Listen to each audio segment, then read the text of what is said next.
Hello hello everyone, नमस्कार। म रन्जिता। फेरि पनि म हजुरहरूलाई हाम्रो सप्तकोशी बुढावातको लोकेसन दिन गइरहेको छु।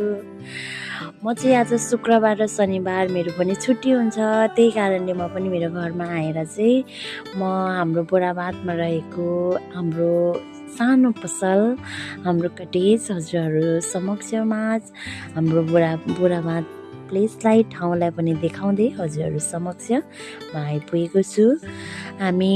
मलाई चाहिँ लिन मेरो ठुलो भिनाजु आउनु भएको थियो पसल लाएर लगिदिनुको निमित्त। अनि बिष्टिनी चोक बाङ्गेदेखि अलिकति वर बिष्टिनी चोक भन्ने ठाउँ छ, बिष्टिनी चोकदेखि सिधै बाटो आयौँ है, धिमाल चोकमा पुग्यौँ। धिमाल चोकदेखि जस्ट देब्रे साइड टर्निङ मोडेर सिधा बाटो छ। त्यो बाटोको जस्ट अपोजिट साइडमा चाहिँ सप्तकोशी बुढावात जाने बाटो भनेर एउटा बोर्ड राखिएको छ। र त्यही बाटोलाई चाहिँ कतै पनि डब नमगाइकन एकदमै सिधा जाने है त। मसँगै हजुरहरू पनि फलो गर्नुहोला, हजुरहरूले पनि यो लोकेसन हेर्नुहोला है। हजुरहरूको सहयोगको लागि म फेरि पनि जोडिएकी छु। अनि त्यसपछि हामी गइसके पछाडि हामी यस्तै नयाँ नयाँ कुराहरू चाहिँ होइन हाम्रो ठाउँको बारेमा कुराकानी गर्दै गर्दै हामी गयौँ। मलाई यो चोक चाहिँ अलिकति बिर्सिहालेछु क्या। अनि त्यसपछि ओह्रालो बाटो हुन्छ, ओह्रालो बाटो। हामी यो ओह्रालो बाटो पनि सिधै गयौँ। यहाँ चाहिँ एकदमै दृश्यहरू पनि राम्रा हुन्छ नि, खेतीहरू नि सबैजना।